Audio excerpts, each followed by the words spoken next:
The pounding on Keisha Washington's front door at 6:47 a.m. wasn't the gentle knock of a neighbor or the familiar rhythm of the mailman. It was the aggressive, demanding thunder that could only mean one thing. Trouble had found its way to her doorstep on Maple Street. Keisha's eyes snapped open in her upstairs bedroom, her heart immediately racing. In the bed beside her, her husband Marcus stirred, his protective instincts already kicking in as he reached for his glasses on the nightstand. "Mama, what's that noise?" 7-year-old Zoe's voice drifted from down the hall, small and frightened. "Stay in your room, baby," Keisha called back, her voice steady despite the adrenaline coursing through her veins. She'd learned long ago to keep her composure when chaos threatened to break down her door, literally. The pounding intensified. Bang, bang, bang. "Police! Open up." Marcus was already pulling on his pants, but Keisha placed a firm hand on his arm. "Let me handle this," she said, her voice carrying the authority of someone who knew exactly what she was doing. After all, Keisha Washington wasn't just any concerned citizen. She was a paralegal with 15 years of experience, a woman who'd spent countless hours studying constitutional law, and someone who understood her rights better than most attorneys.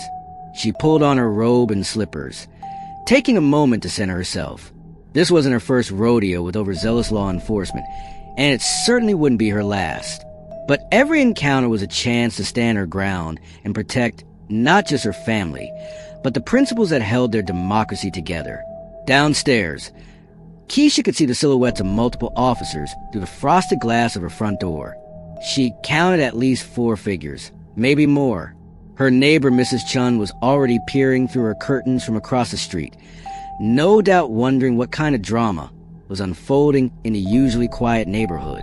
"I'm coming to the door," Keisha announced loudly. "Please step back." She didn't open the door immediately. Instead, she turned on her phone's recording feature, a habit she developed after watching too many news stories about encounters gone wrong. The red recording light felt like a small shield of protection. "Officers," she said through the still closed door, "I need to see some identification and a warrant before I can let you in."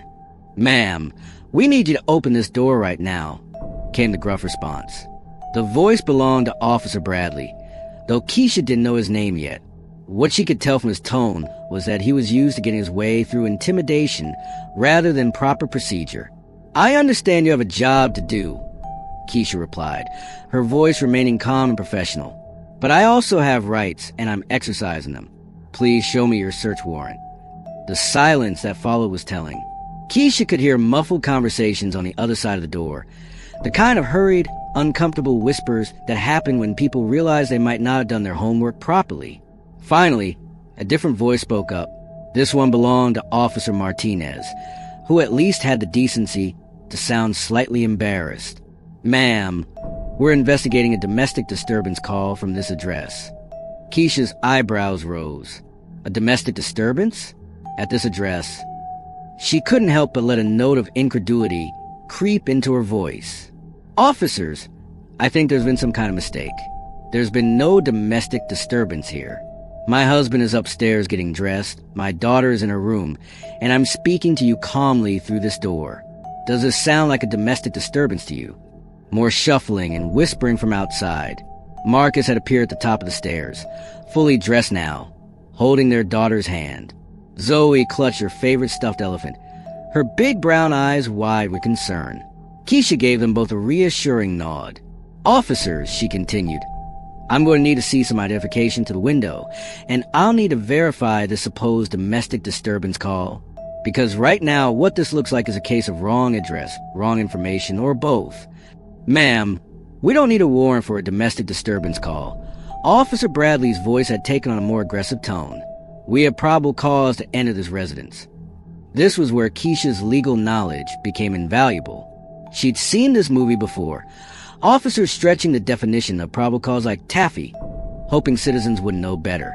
"Officer, I respectfully disagree," she said, her voice taking on the measured cadence of someone who'd spent years in courtrooms. The Supreme Court established in Kentucky versus King that police may enter a home without a warrant only when they have probable cause to believe that evidence is being destroyed, a suspect is escaping, or someone is in immediate danger. I'm speaking to you calmly. There are no sounds of distress, violence, or destruction coming from this home. What specific probable cause do you have? The silence stretched longer this time.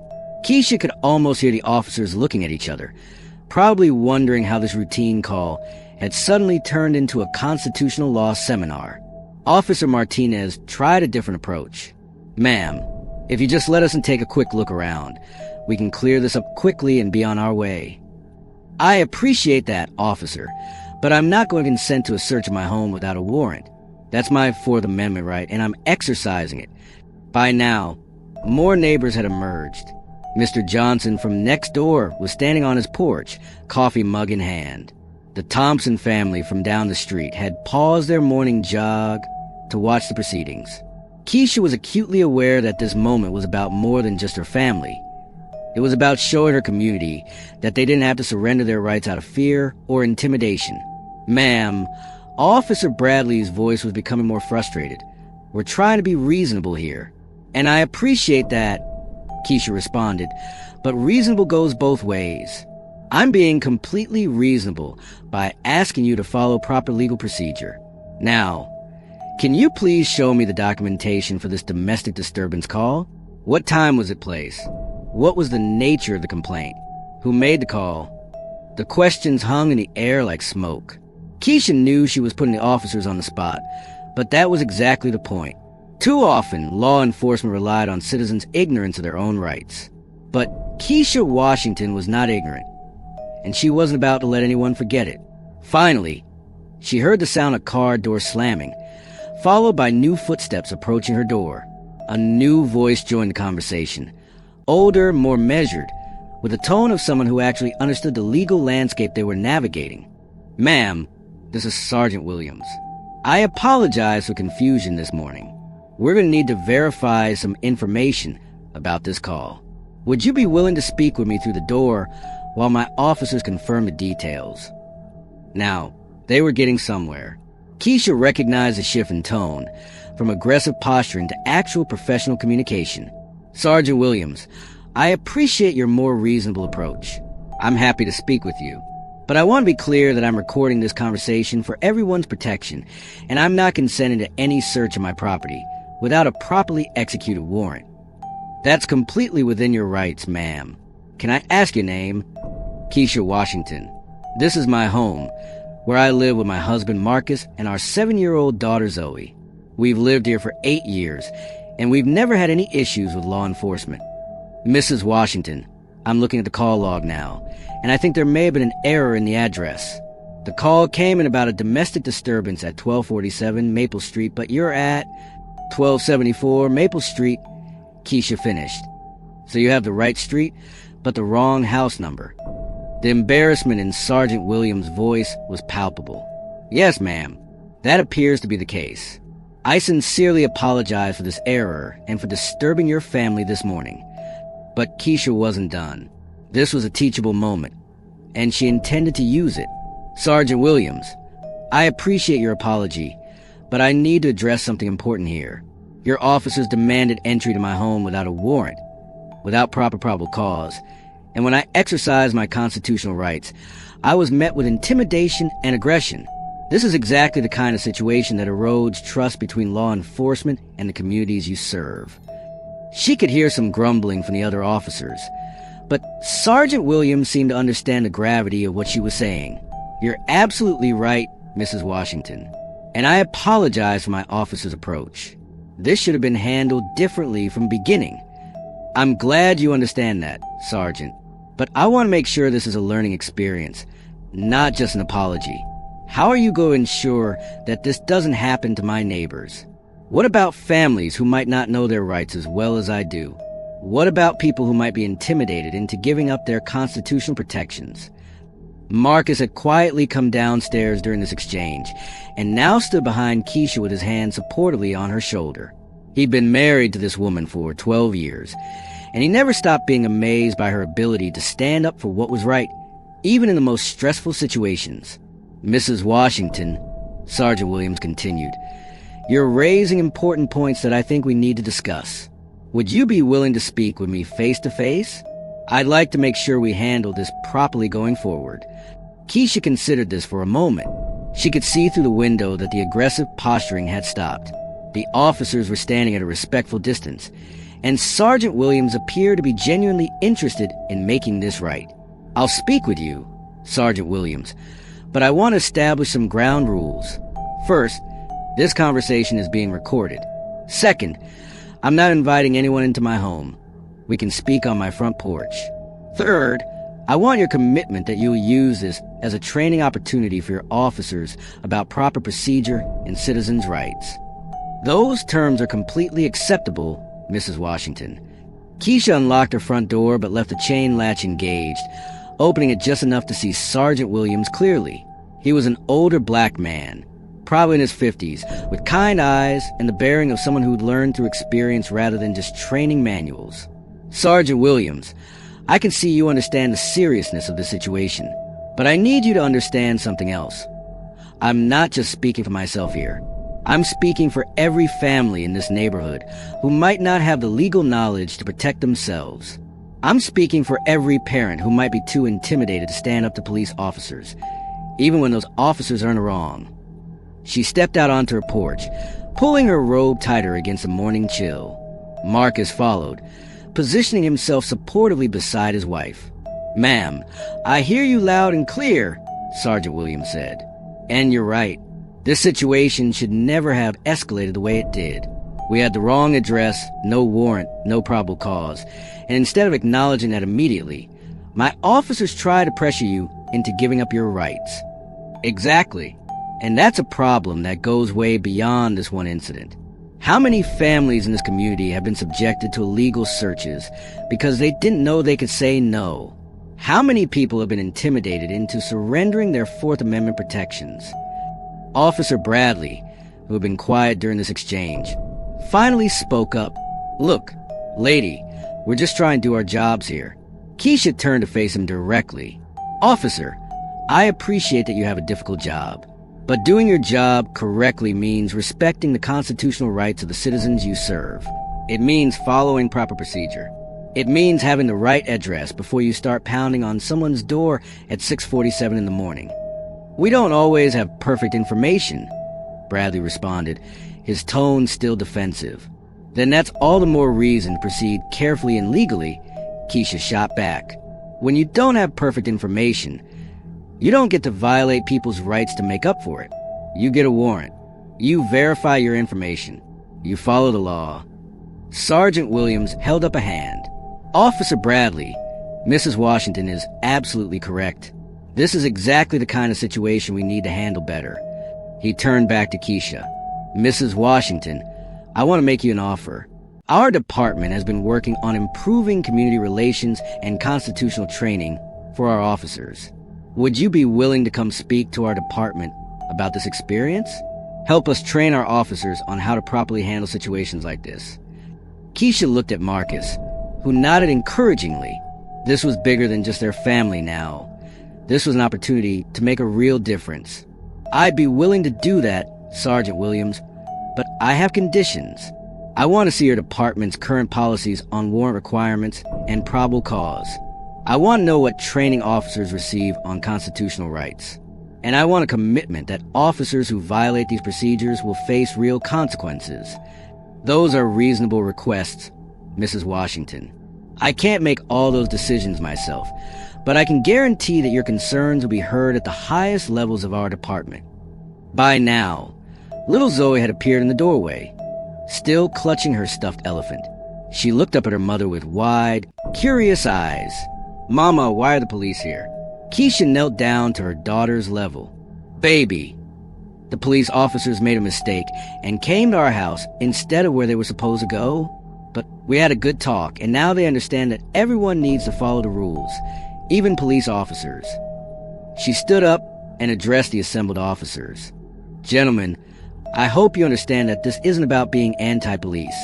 This is about being pro-Constitution. I want law enforcement to succeed, but I want you to succeed while respecting the rights of the people you serve." Officer Martinez, who had been quiet through most of this exchange, finally spoke up. "Mrs. Washington, I want to apologize for how this started. You handled this situation better than we did, and I learned something today. I appreciate that, Officer Martinez. And I hope you'll remember this the next time you're at someone's door without a warrant. Sergeant Williams handed Keisha his business card. Mrs. Washington, I'm going to follow up on everything we discussed today. And I want to thank you for handling the situation with such grace and knowledge. A lot of people would have either been too intimidated to stand up for their rights, or too angry to have a productive conversation. Sergeant, I was plenty angry. But anger without purpose doesn't change anything. Focused anger, channeled into education and action, that's what creates change. As the officers prepared to leave, Keisha had one final message. Officers, I want you to remember something. The Constitution isn't just a piece of paper. It's the foundation of everything we claim to believe in as Americans. When you violate someone's constitutional rights, you're not just breaking the law. You're undermining the very principles that make this country worth protecting. She paused, looking at each officer in turn. Every time you interact with a citizen, you have a choice. You can either be someone who upholds those principles or someone who erodes them. Today, you have the chance to choose differently going forward. The officers nodded, some more convincingly than others, and began walking back to their cars. But Sergeant Williams lingered for a moment. Mrs. Washington, I want you to know that this conversation is going to be part of our next training session. With your permission, I'd like to use this as an example of how these situations should be handled, both what we did wrong and what you did right. You have my permission, Sergeant, but make sure they understand that I'm not some kind of superhero. I'm just a citizen who took the time to learn her rights. Every person in this community deserves the same protection under the law, whether they can recite the Fourth Amendment or not. As the police cars finally pulled away from Maple Street, neighbors began to emerge from their homes. Mrs. Chin approached first, shaking her head in amazement. Keisha, honey, I heard the whole thing from my kitchen window. The way you handled those officers, I've never seen anything like it. Mrs. Chun, you would have done the same thing if you'd known your rights. That's the problem. Too many people don't realize they can say no to the police when they don't have a warrant. Mr. Johnson joined the conversation. Keisha, my son is in college now, studying criminal justice. I'm going to tell him about what happened here today. This is the kind of thing they need to be teaching in those classes. More neighbors gathered, each with their own stories of encounters with law enforcement, their own fears and concerns. Keisha realized that this morning's incident had opened up a much larger conversation about rights, respect, and the relationship between police and community. You know what? She said to the assembled group. Maybe we should have a community meeting about this. Bring in some legal experts, maybe some good police officers who understand constitutional law. Help everyone in the neighborhood understand their rights. The idea was met with enthusiastic approval. Marcus squeezed his wife's hand, proud of how she'd turned a potentially dangerous situation into an opportunity for positive change. Later that evening, after Zoe had gone to bed and the excitement of the day had finally settled, Keisha and Marcus sat on their front porch, watching the sunset paint Maple Street in golden hues. You know, Marcus said, when I married you, I knew you were smart and strong.